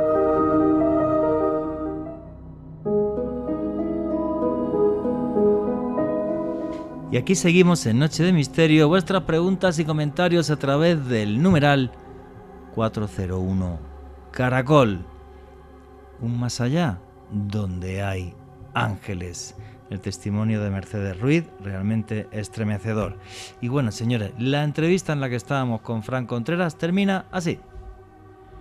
Entonces, el tema es ese, y creo que esto es una reflexión que me parece maravillosa. Alejandro Bernal, que llevas toda la entrevista callado, macho. ¿Qué opinas de toda esta historia? No, pues la verdad es un caso único, Juanje. Yo nunca había escuchado un caso de estas características, no solamente por la complejidad del mismo, estamos hablando de una tragedia humana, un accidente donde fallecieron muchísimas personas, una experiencia de vida al límite, en este caso de Mercedes Ruiz. Valoro muchísimo el testimonio que recolectó Fran, pues primero por la sinceridad de Mercedes, lo cuenta todo con muchísima tranquilidad, a pesar de haber sido un hecho tan traumático. Fran, dentro de la entrevista que te brindó Mercedes, ¿tú sabes si ella luego tuvo contacto con alguno otro de los sobrevivientes de este accidente? Sí, Mercedes siguió volando 20 años más, esto es importante, y los supervivientes, ahora ya ha pasado mucho tiempo, los que quedan con vida y no han fallecido por vejez, se siguen reuniendo. Hace una semana me escribía Mercedes que tenían una reunión para recordar a sus compañeros, y es un buen homenaje hacer este programa de radio y de caso. La excusa es hablar de fantasmas, o hay que hablar de fantasmas, que es importante, porque hay muchas preguntas en torno al por qué, para qué de esas apariciones. Recordar que hay mucha gente trabajando ahí en ese avión, que hubo mucha gente que estaba trabajando, muchos pasajeros que volvían a casa por Navidad y que emprendieron su gran camino. Ellos se siguen reuniendo, siguen recordando a las víctimas, y como dices, Alejandro, es que tiene tantas perspectivas, porque si hablamos del mundo paranormal, ¿qué demonios pasó ahí? ¿Qué explicación científica hay para que en esas piezas quede algo atrapado? La impregnación de Merries, la teoría de la impregnación. Es que es un caso que invita a ir más allá de los fenómenos paranormales y de las casas encantadas. Estamos hablando de vida más allá de la vida, de ángeles, seres de luz, no sé, de protectores, de guardianes que protegen aviones y que se manifiestan. Incluso podríamos hablar de conspiraciones, porque claro, lo que hizo la compañía no ha tenido comparación con todo el desembolso económico que conlleva una operación de ese calibre: silenciar, censurar, cambiar todas las piezas. Bueno, es un caso fascinante. Yo, de todo el caso, con todas las preguntas que hay, me quedaría con el mensaje final, que muchas veces se nos olvide, ¿no? Preguntarle a los testigos, aparte del fenómeno, ¿no? Si una puerta se abrió y se cerró, si vio una sombra, si vio un ser de luz de 2 metros, de 1 metro, si escuchó una voz, bueno, ¿cómo cambió su vida? ¿Cómo cambió la vida del testigo? Hay muchos casos en los que es una experiencia desagradable, pero transformadora, porque cambia la percepción de la realidad y cambia su forma de ver y de vivir la vida. Y creo que para empezar el año, recordar lo que cuenta Mercedes o volver a hacer alusión a ello es importante. Luz, esperanza, dar importancia a lo importante, dejarlo efímero. Yo creo que son valores interesantes dentro de un caso de fantasmas y un caso totémico hiperconocido. Los fantasmas, Sí, claro. del Bueno, hiperconocido, pero sobre todo porque tú lo has rescatado para tu libro y porque estuviste con testigos directos, ¿no? Que es lo que me parece realmente fascinante. Y creo que nos has puesto encima de la mesa algo que además es clave, ¿no? Porque al final, como periodistas, los tres que estamos aquí, los tres tenemos alma y tenemos corazón, ¿no? Ahora estamos en un momento que es curioso, en el que después del boom del terror que hubo en la década, sobre todo de la década del 2000 al 2010, hubo un boom del terror brutal que llevaron, bueno, pues películas que venían de antes como El Sexto Sentido y este tipo de cosas, hizo que hubiera un boom del terror.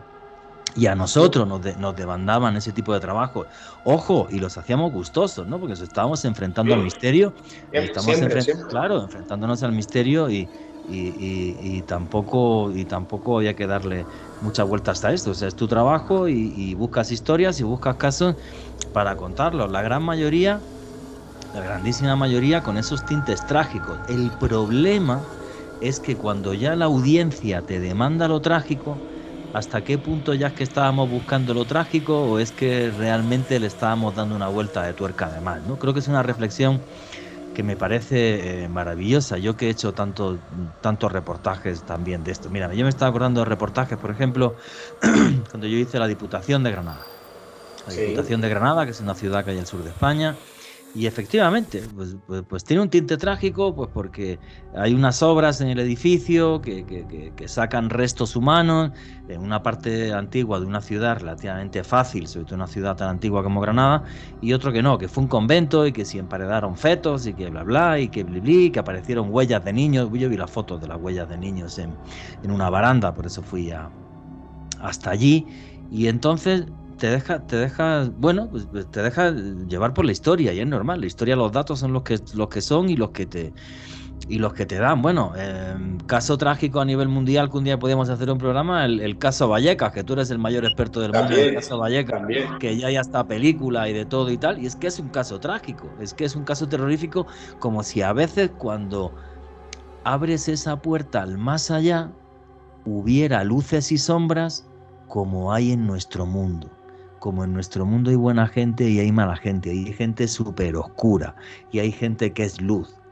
Y Exacto. parece ser que esto es como una especie de tinte universal que está en el más acá y en el más allá, en los dos sitios. Pero sí es cierto, ahora después de una pandemia, y termino mi reflexión, que me estoy enrollando como una persiana para que habléis vosotros, ahora después de una pandemia y de una guerra absurda que tenemos además en Europa, la gente es como que no quiere escuchar cosas trágicas, se cansó, se mamó después de estar 2 años encerrado y se mamó después de ver cómo de repente un chalao que tiene 6.000 cabezas nucleares puede acabar con todo esto, porque un día se levanta con el pie izquierdo y le da por ahí, y entonces la gente como que ha empezado a buscar más lo fantástico y dentro del misterio se pone más de moda el fenómeno ovni, también gracias al Pentágono, sus filtraciones, y se ponen más de moda otras cosas o conspiraciones, porque estamos viviendo así, no de otra forma, y la gente empieza a hacerse otras preguntas y se cansa, ¿no? Que bueno, que esto también son ciclos y son normales, ¿no? Pero yo sí quiero decir que el misterio es cultura y que el misterio es luz, aunque también nos cuenta, nos toca tocar lo trágico, cualquier otro tipo de periodismo. La clave, Juanje, es, bueno, todos evolucionamos a la hora de investigar y divulgar y compartir las historias, y cuando somos más jóvenes nos movemos por una serie de registros. Todos hemos ido al caso Lóbrego, oscuro, todos hemos hecho ese tipo de periodismo, nos llamaba la atención, nos hacía preguntarnos, y creo que tú lo haces, Alejandro lo hace, algunos lo hacemos. Nunca hay que olvidar el para qué investigas, el hacerte las preguntas, el qué, cuándo, cómo, dónde, por qué, más allá de la escenografía, normalmente asociada a la televisión más que a la radio, de la película de terror, ¿no? Del susto fácil, ¿no? Del testimonio escabroso, morboso y escalofriante. Y no solamente seguir haciéndote preguntas como hacéis vosotros, qué, cómo, cuándo, cómo, dónde, por qué, para intentar buscar una explicación a ese fenómeno que rompe la lógica y la razón, sino nunca olvidar que estamos contando historias humanas. Y eso a veces, sobre todo en la televisión, que me perdonen mis compañeros de tele, ha desaparecido. En la tele eres una cara, tienes 30 segundos y en esos 5 minutos de reportaje vende más una lágrima, una cara de susto, un escalofrío. Y a mí no se me ha olvidado, sé que a ti tampoco, y a Alejandro tampoco, que detrás de cada historia hay una persona, y que esa persona tiene alma, corazón, sentimientos, que nosotros vamos a investigar, estamos con ellos pues un día o 3, o se convierten en amigos, como es tu caso, Juanji, como es el mío, testigos de toda la vida que se convierten en amigos, y que uno nunca puede venderse, entiéndase lo de venderse, a conseguir una frase e irse, porque hay una historia que contar. Bueno, yo creo que lo importante de este caso es que más allá del escalofrío, del susto y del terror, que lo hay y que existe, hay casos muy dramáticos, hay luz. Hasta en los casos más dramáticos, la oscuridad no puede existir sin la luz, igual que la luz no puede existir sin la oscuridad. Y que es bueno que la contemos. Yo lanzo un reto, Juanje, Alejandro, si me permitís, que todos los oyentes cuenten su experiencia positiva, llámalo fantasmas, con sus ángeles guardianes, con sus familiares ya fallecidos que les han protegido, que les han dado un mensaje positivo, padres, madres, primos, tíos, amigos, hijos, hijas. Ojo, estoy convencido de que el buzón de voz, que los emails van a romper toda la curvatura, toda la estadística la van a romper, que todos esos superan. Y eso es importante, porque detrás de todo ese número, de esa estadística, lo que hay es que existe una fenomenología que nos invita a reflexionar no dentro de la física, la química, de la ciencia. Nos invita a reflexionar desde un punto de vista de la trascendencia. Y esto es muy interesante. Y todo bajo, como decía Mercedes, ¿qué me ha enseñado? A mirar hacia adentro, con el corazón. Efectivamente, que en vez de sentirnos aterrados por el más allá, nos sintamos protegidos por el más allá. ¿Cuánta gente alguna vez en su vida se ha sentido protegido por una energía, por un algo, por un ser de luz, por algo que no ve, que sabe que está ahí y que realmente reconduce tu vida y hace que te tomes el futuro y el presente con otros ojos? Yo creo también que los casos son más. Vende mucho el terror, pero esos casos son más. Aparte, gente como nosotros que entró en el misterio, pues ahora Fran Contreras enseñando a la gente las maravillas del Camino de Santiago, todo un camino de revelación espiritual, y yo también, pues en mi caso, en mis viajes, enseñándole a la gente de Egipto, Turquía, Israel, que realmente hay lugares que están marcados por la luz y que ese mensaje está escrito en piedra y tiene miles de años. Fran, ¿quieres dar alguna conclusión para cerrar? ¿Tus redes sociales para que la gente te siga? Bueno, en mis redes sociales, en Twitter, @FranContrerasG, en Instagram, Francisco Contreras Gil, y un mensaje: feliz 2023, salud, paz, fuerza, y a 20 kilómetros del fin del mundo, del antiguo fin del mundo, del fin del Camino de Santiago, que los caminos se abran para recibiros, que el sol ilumine vuestro rostro, que el viento siempre sople a vuestra espalda, y hasta que volvamos a encontrarnos, buen camino, Ultrella, Susella, más allá y más arriba. Juanje, Alejandro, un placer. Muchísimas gracias, amigo. Un fuerte abrazo desde el otro lado del charco y disfruta de ese baño de luz que te vas a ver amaneciendo o atardeciendo en Finisterre, en el antiguo fin del mundo. Yo lo compartí contigo el año pasado. Un fuerte abrazo, amigo. Buen camino. Bueno, chicos, pues esta fue la entrevista con Fran Contreras, con los testimonios de Mercedes Ruiz, de esa azafata que vivió toda esta historia del vuelo 401. Creo que es una historia muy bonita para arrancar el año, porque es una historia de luz, una luz que espero que nos acompañe a todos en 2023. Y fijaros que hoy, todas las mañanas que le doy el latazo a Alejandro, todos los sábados por la mañana, ya le estoy molestando. Prepárate esto, prepárate lo otro, no sé qué, yo me preparo tal, pues si hablamos de fantasmas, acabo de destrozar el guión. No vamos a hablar de ningún fantasma que dé mal rollo, ni oscuridad, ni historia. Le dije a Alejandro que se preparase historia de fantasma, la de la bruja de Blair, o por ejemplo que hablase del accidente de los rodeos, que es el accidente aéreo con más víctimas de la historia.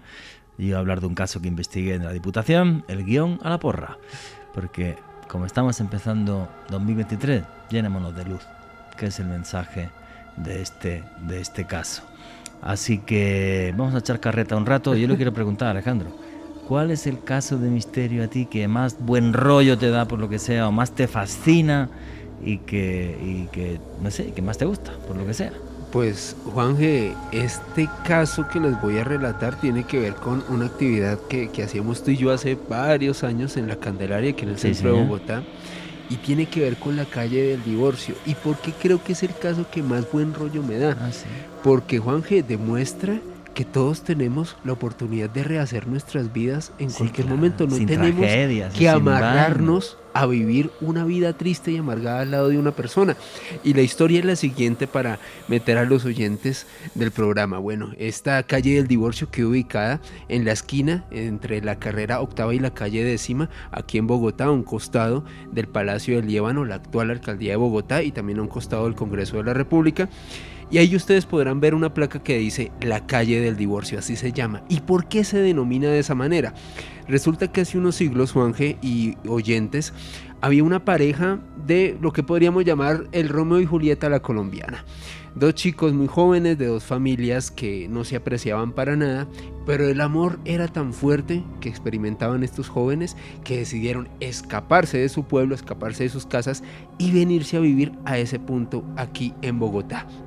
Lo que comentan los lugareños es que pues vivieron más de 50 años juntos. Fue una relación que tuvo sus altas y sus bajas, más bajas que altas. Para algunos parece que había una serie de situaciones que ocurrían en el seno de la relación que no la hacían feliz. El hecho es que fallecieron estas dos personas y se comenta que el espectro de ambos comenzó a verse en horas de las madrugadas en ese punto. Hasta que comenzó a ocurrir una tradición que se cimentó en este punto, y era que muchas personas que conocían esa vida, por qué no decirlo, tormentosa que llevó este matrimonio, comenzaron a encomendarse al alma de estas personas para no repetir esa trágica historia. Se encomendaban al alma de ellos para pedirles que cualquier relación, ya sea un matrimonio de muchos años o un noviazgo que estaba de pronto en una situación muy complicada, le pedían al espíritu de esta pareja que les permitiera terminar una relación de la manera más pacífica y de la mejor forma posible. Y lo peor, Juanje, o lo mejor más bien de esta historia, es que comenzó a hacerse realidad, y las personas que se encomendaban al alma de estos espíritus comenzaron a vivir rupturas en sus relaciones sentimentales, pues de la manera más pacífica y de la manera más positiva posible. Y así que en homenaje a esta tradición que se afincó en este punto de Bogotá, a esta calle se la llamó la calle del divorcio, como lo dije en otro espacio aquí en Caracol. Ni Nueva York tiene eso, la calle del Divorcio Express aquí en Bogotá, y que, como se los decía, nos demuestra que no tenemos que ser infelices, claro, y podemos rehacer nuestra vida en cualquier momento. Claro, ya, no pasa absolutamente nada. Si usted está enamorado de la misma para toda la vida, genial, pero que no se aguantan ni usted ni ella, búsquense otra y sean felices y ya. Y vayan a la calle del divorcio. Y vayan a la calle del divorcio, gástense un poco de platica por allí, por el centro de Bogotá, que eso está muy bien. No, yo fíjate, yo creo que si me pongo a darle vueltas a una historia así que me fascinara desde joven y que luego seguí, que obvio no la encontré, el Arca de la Alianza, ¿no?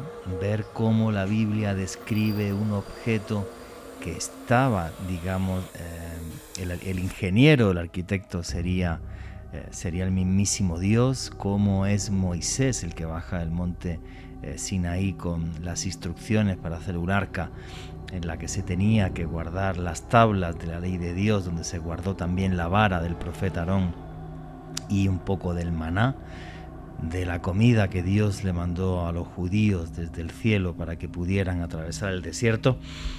Y no solo eso, es que ese objeto hecho de madera de acacia forrado de oro, con 2 querubines enfrentados entre sí en la parte de arriba, esa parte de arriba donde estaban los 2 querubines con esas alas enfrentados, era el propiciatorio.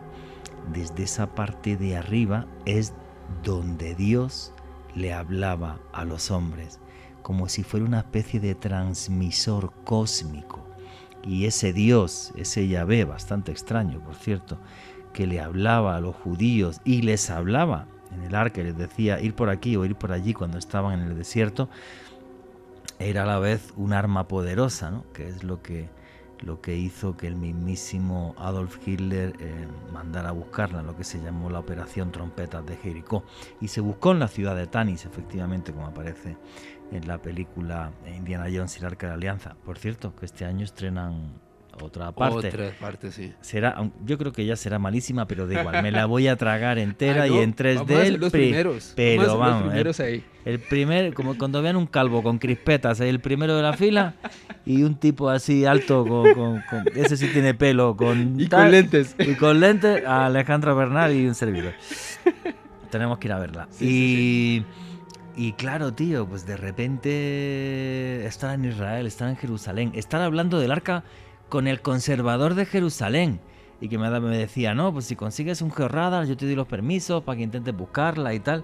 Estar en el túnel de los Ammoneos, que es el estrato arqueológico que pisó Jesucristo, y conforme tú bajas al túnel y vas a salir, en la derecha hay una parte donde hay una reja que no puedes pasar, ¿vale? Y no puedes pasar porque las excavaciones arqueológicas que fueron por ahí, como se meten debajo de la mezquita de Al-Aqsa, la comunidad musulmana no da permiso y se puede montar una, pero bastante gorda. Entonces el vivir la historia, estar allí, saber que nunca habían contado el arca, ¿vale? Pero haber visitado Israel, bueno, en marzo voy a Israel con un grupo, un viaje de autor. Para mí eso, no sé, me hizo sentirme Indiana Jones, y es lo que más me gusta, lo que más me encanta, ¿no? Y ahora ya que te estaba enseñando aquí mientras escuchábamos la entrevista, que ya he diseñado el viaje a Turquía y cómo va a ser, ir a ver los templos más antiguos del mundo, Göbekli Tepe, Karahan Tepe, que se puede visitar ya. Wow. Ir a Karahan Tepe, Karahan Tepe es más antiguo, como 2000 años más que Göbekli, sí, wow. Como el del 12.000, 14.000 antes de Cristo, sí. Entonces, y poder visitar esos lugares, estar allí, indagar a la vez que llevo gente, eso es la cosa que más feliz me hace del misterio, y creo que es pura luz, que el misterio nos empuje a conocer otras civilizaciones, otras culturas, otros países, entender otras sensibilidades, claro. Y bucear en una historia que está repleta de magia y misterio. Eso es lo que más feliz me hace, sí. Que conté historias de terror y que seguiré contando. Lo que os guste el terror, alguna contaré, pero bueno, aquí contamos poquísimas. Sí, yo creo que de terror hacemos 2 al año o algo así. Por mucho. Sí. Por mucho, sí. ¿Y lo has echado de menos? La verdad no, Juanje, porque es que, y te lo comento porque es una conversación que tuve con uno de nuestros seguidores, que de hecho me hacía esa pregunta, que porque casi no hablábamos de apariciones o de fantasmas. Y yo le decía que lo que pasa es que la visión que tenemos Juanje y este servidor del misterio es que es un universo en sí de cosas tan interesantes para contar, que realmente enfrascarnos únicamente en el susto, en el miedo, que si bien nos gusta, también satura bastante, y creemos que hay temáticas que también son igual de interesantes y sobre todo que son más provechosas, no solamente para nosotros, sino para nuestros oyentes. Yo creo que ni en tu canal de YouTube, Mandragora Misterios, apenas pones, ¿verdad? No, para nada. Nada. No, yo igual, yo ya sabes que no oculto tras la sombra, aparte del podcast que hacemos juntos, cuando diseño algún vídeo o algo, pocas o ninguna vez he puesto terror. Sí, sí, ¿no? Sí, ¿no? Es como que, no, me apetece otra cosa, ¿no? Pues seguir un poquito las noticias del misterio, qué es lo que está Exacto. pasando, o coger casos de mi archivo y contarlo, o no sé, cualquier idea así que se me ocurre, o le echo un vistazo a las revistas de misterio, otros canales de YouTube, lo que sea. Nos quedan pocos minutos, Juanje. ¿Cómo ves tú el 2023? ¿Qué esperas para este año? Wow. En lo que es el misterio, como locos con los ovnis. Sí. Eso no va a parar. O sea, el Pentágono no va a parar de seguir sacando de vez en cuando noticias respecto a los ovnis. El otro día, y lo hablábamos en Oculto tras la sombra, Sí. en el podcast, en una noticia que me comentabas tú de hace apenas 2 semanas, también otra vez el Pentágono, y hablando ya claramente de la ARO, de esta Sí. oficina que hay para investigar ovnis, que va a reportar informes a la subsecretaria de Defensa y a la subsecretaria, son 2 mujeres curiosamente, subsecretaria de Inteligencia del Estado Mayor. Y esto es una cosa que es súper histórica, que yo creo que no van a parar de salir noticias al respecto. Y luego del 2023, que yo creo que aunque nos dicen que si la economía se va a enfriar y tal, por todo lo que he estado leyendo, creo que no va a ser para tanto, ni mucho menos. Creo que sí, que esto es como un reajuste económico, pero no va a ser una cosa que nos asustemos y nos muramos y una gran crisis y tal. Yo creo que todos los que la vaticinaron se equivocaron. Espero que sea realmente así, y muy pendiente al tema de los ovnis, de nuestros insólitos visitantes, que creo que es lo que va a ser más importante. ¿Y tú, que tienes ahí un minutillo? Pues Juanje, yo creo que de la mano de lo que tú dices, el tema OVNI va a ser más vigente. Sí, Ya brutal. existe la ARO, la Oficina Oficial de Investigación de OVNIs del Pentágono, que a propósito, dentro de los estamentos, Juanje, que se establecieron para crearla, tienen que investigar casos desde 1945 hasta nuestra época. O sea, van a revisar casos que quizás en el pasado no fueron explicados, pero con la técnica actual. Va a ser muy interesante eso, Juan, esa revisión de esos casos. Habrá que ver qué sucede con el conflicto que está ocurriendo en Europa del Este, pero yo creo que me quedo con algo. La gente quiere vivir, la gente quiere viajar, la gente quiere salir. Sí, y eso se va a imponer, finalmente. Que sí. Yo, si Dios quiere, voy a Israel en junio para Turquía, y en octubre, como todos los años voy a hacer, un grupito también, todos los que queráis ir, para Egipto. Así que bueno, amigos, conclusiones y cierre, que tienes como 20 segundos. Nada, Juan, que un caso que me fascinó de los fantasmas del vuelo 401, un excelente ejercicio de periodismo de misterio con nuestro amigo Fran Contreras. Los invito a que se suscriban a mi canal de YouTube Mandrágora Misterios en esta plataforma, y me pueden seguir en Twitter, Instagram y TikTok en @alebernalperez con doble S. Bueno, señores, y yo simplemente decirles una cosa. Este caso nos recuerda que por muy oscuro que esté todo, siempre hay una luz, la luz de los que se fueron, o la luz de los ángeles, que son eternos. Miren siempre la luz y alejen las sombras. Que tengan un muy feliz 2023, repleto de magia y misterio. Y nunca olviden que vivimos en un mundo mágico, porque está repleto de misterio.